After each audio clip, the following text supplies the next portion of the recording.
সবাইকে স্বাগত জানাচ্ছি আমাদের হাতে থাকা সর্বশেষ আন্তর্জাতিক সংবাদ ও বিশ্লেষণে। আপনাদের সাথে আছি আমি আমির হামজা। আসসালামু আলাইকুম প্রিয় দর্শক। মধ্যপ্রাচ্যের আগুন আবারও ধীরে ধীরে জ্বলে উঠছে। যুদ্ধ থেমেছে, কিন্তু যুদ্ধের প্রস্তুতি থামেনি। আর সেই কারণেই আজ ওয়াশিংটন থেকে তেল আবিব পর্যন্ত শুরু হয়েছে ভয়ঙ্কর অস্থিরতা। কারণ ইরান বসে নেই।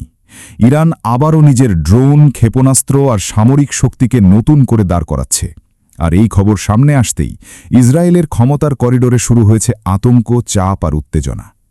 মার্কিন প্রেসিডেন্ট ডোনাল্ড ট্রাম্প আর ইসরায়েলের প্রধানমন্ত্রী বেঞ্জামিন নেতানিয়াহুর ফোনালাপ কেন এত উত্তপ্ত হয়ে উঠল? কেন হঠাৎ করেই যুদ্ধের পরিকল্পনা থেকে পিছিয়ে গেল ওয়াশিংটন? আজকের এই বিশ্লেষণে আমরা তুলে ধরব সেই গোপন রিপোর্ট, সেই কূটনৈতিক চাপ আর সেই সামরিক বাস্তবতা যা পুরো মধ্যপ্রাচ্যকে আবারও বিস্ফোরণের দিকে ঠেলে দিচ্ছে। প্রিয় দর্শক, যুদ্ধবিরতির মাত্র কয়েক সপ্তাহের মধ্যেই ইরান যেভাবে নিজেদের সামরিক উৎপাদন ফের চালু করেছে তা দেখে মার্কিন গোয়েন্দারাও বিস্মিত। আমেরিকান গণমাধ্যমের গোপন মূল্যায়নে বলা হয়েছে, ইরান প্রত্যাশার চেয়েও দ্রুত গতিতে ড্রোন তৈরি করছে, ক্ষেপণাস্ত্র উৎপাদন পুনরায় শুরু করছে আর ধ্বংস হয়ে যাওয়া সামরিক ঘাঁটিগুলো আবার সচল করে ফেলছে। অর্থাৎ যে ধারণা দেওয়া হচ্ছিল যে ইরানের সামরিক শক্তি দীর্ঘ সময়ের জন্য ভেঙে পড়েছে, বাস্তবতা এখন সেই দাবিকে প্রশ্নের মুখে দাঁড় করাচ্ছে। এখানে সবচেয়ে গুরুত্বপূর্ণ বিষয় হল, ইরান শুধু নিজে কাজ করছে না, তাদের পাশে এখনও রয়েছে বড় শক্তিগুলোর সহযোগিতা। বিভিন্ন রিপোর্ট বলছে, রাশিয়া ক্যাসপিয়ান সাগর রুট ব্যবহার করে ইরানকে ড্রোনের যন্ত্রাংশ পাঠাচ্ছে। অন্যদিকে চীনও সামরিক প্রযুক্তি ও প্রয়োজনীয় সরঞ্জাম সরবরাহ করছে।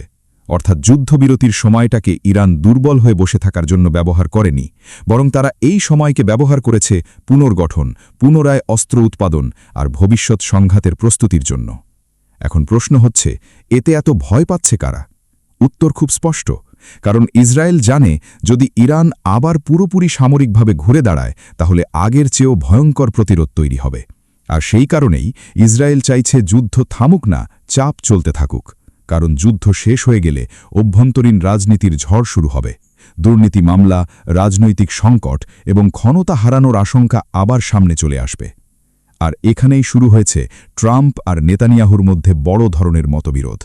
রিপোর্ট অনুযায়ী ইসরায়েল চাপ দিচ্ছিল নতুন হামলা চালানোর জন্য, কিন্তু ট্রাম্প পিছিয়ে আসেন। কেন? কারণ আমেরিকার জনগণ আর নতুন যুদ্ধ চায় না। ইরানের বিরুদ্ধে বড় ধরনের সামরিক অভিযান আমেরিকার ভেতরে জনপ্রিয় নয়। নির্বাচনের রাজনীতিতে সেটার বড় প্রভাব পড়তে পারে। ফলে ট্রাম্প এখন সরাসরি পূর্ণাঙ্গ যুদ্ধে যেতে চাইছেন না, আর এই অবস্থানেই ক্ষুব্ধ হয়ে উঠেছে তেল আবিব। এদিকে আরেকটি গুরুত্বপূর্ণ ঘটনা ঘটছে নীরবে। পাকিস্তানের সেনাপ্রধান তেহরান সফরে যাচ্ছেন। উদ্দেশ্য উত্তেজনা কমানো এবং নতুন করে কূটনৈতিক আলোচনার রাস্তা তৈরি করা। অর্থাৎ একদিকে যুদ্ধের প্রস্তুতি চলছে, অন্যদিকে আলোচনা চালানোর চেষ্টা চলছে। কিন্তু এই দুই রাস্তার মধ্যে কোনটা শেষ পর্যন্ত জিতবে, সেটাই এখন বড় প্রশ্ন। আরেকটি বড় ঘটনা হচ্ছে হরমুজ প্রণালী নিয়ে ইরানের নতুন পদক্ষেপ। ইরান নতুন সামুদ্রিক নিয়ন্ত্রণ অঞ্চল ঘোষণা করেছে। অর্থাৎ উপসাগরীয় অঞ্চলে জাহাজ চলাচলের উপর নিজেদের নিয়ন্ত্রণ আরও শক্তিশালী করছে তারা। এটা শুধু সামরিক বার্তা নয়, এটা অর্থনৈতিক বার্তাও। কারণ বিশ্বের জ্বালানি সরবরাহের অন্যতম গুরুত্বপূর্ণ পথ এই হরমুজ প্রণালী। এখানে নিয়ন্ত্রণ শক্তিশালী মানে পুরো বিশ্বের বাজারে চাপ তৈরি করা। সব মিলিয়ে পরিস্থিতি স্পষ্ট। যুদ্ধ থেমে গেলেও সংঘাত থামেনি। ইরান এখন সময় নিচ্ছে, শক্তি বাড়াচ্ছে, মিত্রদের সাথে সমন্বয় করছে। আর অন্যদিকে ওয়াশিংটন, তেল আবিব এবং উপসাগরীয় শক্তিগুলো নিজেদের হিসাব কষছে। মধ্যপ্রাচ্যের দাবার বোর্ডে এখন প্রত্যেক চাল অত্যন্ত গুরুত্বপূর্ণ। কে কাকে ছাড়িয়ে যাবে? নতুন করে কি হামলা শুরু হবে, নাকি শেষ মুহূর্তে কূটনীতি আরেকটি বড় যুদ্ধ ঠেকিয়ে দেবে? এই প্রশ্নগুলোর উত্তরই ঠিক করবে আগামী দিনের মধ্যপ্রাচ্য। আল্লাহ হাফেজ।